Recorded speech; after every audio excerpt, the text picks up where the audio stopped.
Bonjour Esther. Bonjour Sigrid. Merci de partager ce moment avec moi. Nous sommes à Royan, un joli 26 juillet, c'est ça? Pluvieux. Pluvieux mais heureux. Mais heureux. Et je suis heureuse, en fait, c'est Caroline Morel, dite Mademoiselle Bien-être, qui nous a mis en contact. Oui. Je ne savais pas grand-chose de toi jusqu'à ce matin. On vient de passer 2 heures ensemble. Je viens de découvrir que tu es une princesse fée, distributrice de paillettes. Exactement. Et que tu as une vie très riche et qu'on pourrait démarrer en 2000 par exemple. Si je te demande que s'est-il passé entre l'année 2000 et aujourd'hui?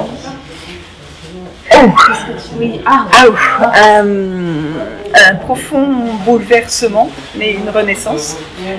Tu travaillais dans le monde automobile. Voilà, j'étais cadre dans l'automobile.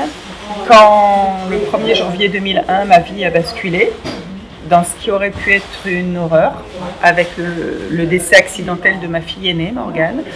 Mais finalement, c'est un cadeau mal emballé de la vie. Et ce décès m'a permis, enfin la mort, on va dire, de Morgane, mettons des mots MOTS sur les mots MAUX, la mort de Morgane m'a ouvert sur la vie. Mais waouh quand même. Hein. Waouh. Bon. Donc 2001, c'est ça? Oui. Morgane disparaît le 1er janvier 2001. C'est le début d'une errance, d'un dépouillement. Le voile de l'illusion se lève, je m'aperçois que la vie ce n'est pas ce que j'ai cru, les croyances limitantes, les croyances inculquées par mes parents, et je cherche à tout prix à comprendre pourquoi ça m'est arrivé. Donc tu démarres une quête spirituelle. Le mot est peut-être un peu fort, mais je pense que c'est une quête spirituelle. J'ai fait des rencontres incroyables qui m'ont ouvert sur d'autres systèmes de connaissances. J'ai cherché à gagner en savoir-être. J'ai quitté l'automobile, ou l'automobile m'a quitté, parce que... Là, vous étiez d'accord? Voilà, nous sommes séparés. Et puis, j'ai découvert la relation humaine. J'ai repris un cursus d'études, enfin j'ai repris mes études pour comprendre avant tout ce qui m'arrivait. C'était pour toi? Oui, déjà, en fait. À la base c'était, comme je ne trouvais pas de réponse à travers les psys, j'ai décidé d'aller chercher mes propres réponses à travers des lectures, des rencontres et puis des études. Et force de ça, j'ai commencé à me dire, mais il existe autre chose. Et pendant 10 ans, j'ai exercé des missions auprès d'une institution en tant que médiateur. Donc là, j'ai gagné énormément en rencontres en tout genre.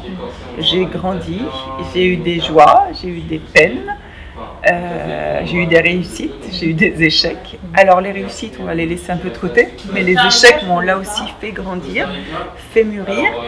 Et grâce à tout ça, j'ai eu envie de compiler une espèce de savoir acquis au fil du temps pour le partager, parce que la vie ne s'arrête pas avec la mort de quelqu'un.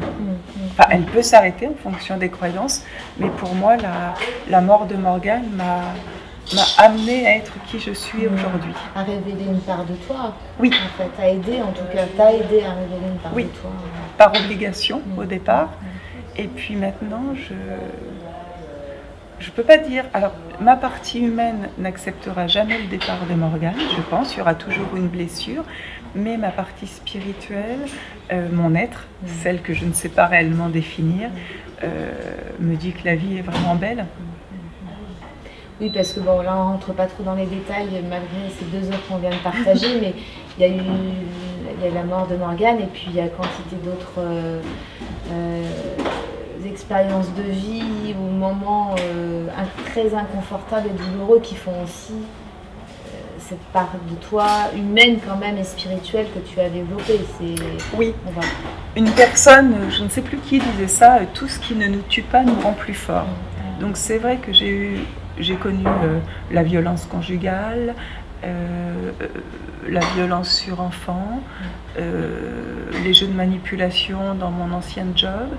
Et en mélangeant tout ça, en dosant tout ça, j'ai appris à être. J'ai réellement vécu des expériences qui ont fait que j'ai été obligée d'intégrer certains concepts que je gardais juste dans l'intellect. je les ai vécues dans ma chair et dans toutes tes cellules. Voilà. Et aujourd'hui, quel est ton métier ou ton activité? Parce que je l'ai présentée comme une princesse fée distributrice de paillettes. J'aime beaucoup. Mais ça te va bien. Mais du coup, comment accompagnes-tu? Qui accompagnes-tu? Voilà, en quoi ça consiste? Enfin, je mettrai un petit lien vers ton site internet, évidemment, mais alors, quels sont tes outils? Mon job, je dirais que c'est un job de lumière. Ça consiste pour les gens qui sont en quête de mieux-être, qui ont besoin d'un éclairage ou de conseils, je vais mixer ce que je faisais dans mon ancien métier, certains outils de développement personnel, comme l'énéagramme, les tableaux de visualisation, le questionnement, et je vais rajouter une poignée de guidance, c'est-à-dire que je ne sais jamais comment va se dérouler un entretien, puisqu'il y a une partie, on va dire, très factuelle, d'outillage, et puis une partie de guidance avec l'invisible. D'accord, ok. C'est peut-être pas clair ce que je raconte. Si, bah, tu utilises aussi tes capacités médiumniques, extrasensorielles, pour accompagner. Alors certains appellent ça l'intuition, certains osent aller un peu plus loin dans l'explication, mais bon, moi ça me parle parce que je pense qu'on a des casquettes assez proches, même si forcément on a des petites différences toujours, mais oui, je pourrais dire que voilà, quand j'essaie de définir, parce que c'est tellement vaste, et l'être humain est tellement vaste, et comme j'ai cette adaptabilité, eh bien j'ai du mal à définir mon outillage précis, mais mon job consiste à permettre à la personne de se réveiller et de se révéler. Donc à chaque fois, je me compare parfois un peu à un couturier qui ferait du sur-mesure. C'est-à-dire qu'en fonction de la problématique de la personne, soit je ne vais pas savoir faire, et ça je le dis, ou alors je vais adapter et l'outillage sur la nature humaine, entre guillemets, et puis ce que je préfère, cerise sur le gâteau, c'est quand la guidance arrive et que je m'adresse à l'être, à la partie la plus subtile de la personne que j'ai en face de moi. Et les personnes qui viennent te rencontrer sont des hommes, des femmes, qui en sont où dans leur parcours de vie? Alors, je pense dans les grandes lignes, ce sont parfois des moments endeuillés. Voilà, parce que de par mon parcours de vie, mon expérience et ma durée dans le temps, il m'arrive d'accompagner des mamans qui viennent de perdre leur enfant. Oui. Pour le coup, tu connais bien évidemment ce par quoi elles passent. Voilà. Et j'offre un espace d'écoute, d'accueil, de non-jugement. Et puis c'est vrai, il faut appeler un chat, la vie n'est plus jamais pareille après.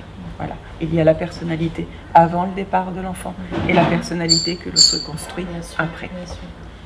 Et ça, j'évite de l'intellectualiser. Donc, ensuite, j'ai beaucoup de personnes comment dire, qui savent qu'il y a autre chose. Elles ont envie d'autre chose, mais elles n'osent pas forcément sortir de la ligne qui a été créée par leur croyance familiale, par leur parcours de vie. Elles ont envie d'être, mais elles restent dans le savoir et dans l'avoir et dans le faire. Donc je les aide à sortir. Voilà, je les accompagne à sortir d'elles-mêmes et à révéler leur pouvoir créateur. Parce que quand on comprend qu'on est co-créateur de sa vie, là, on prend enfin les rênes de sa vie en main. Donc c'est de l'accompagnement que tu proposes, qui se propose autant dans le cadre de développement personnel que professionnel en fait. Voilà. Finalement, sachant qu'on est complètement reliés de l'un à l'autre. Voilà. J'essaie d'avoir une vision globale de l'être humain, sans le dissocier ou disséquer avec la partie travail. Bon. Et pour finir, tu as écrit un livre déjà il y a quelques années pour raconter ton histoire avec Morgane. Enfin, vous avez écrit un livre avec Morgane à quatre mains. Et la suite paraîtra en septembre. Voilà, super, en septembre. Donc oui, ce livre écrit à quatre mains, ça a été le point de départ de ma réflexion et de mon ouverture sur le monde de l'invisible. Il a été publié il y a 15 ans. Republié cette année, à la demande de plusieurs lecteurs. Et puis j'ai enfin osé publier le tome 2. Donc voilà, la suite. Super, on restera en haleine sur ça. D'accord. Tu me donneras plus d'infos. Avec plaisir. Ok. Merci Esther pour ce moment. Merci Sigrid.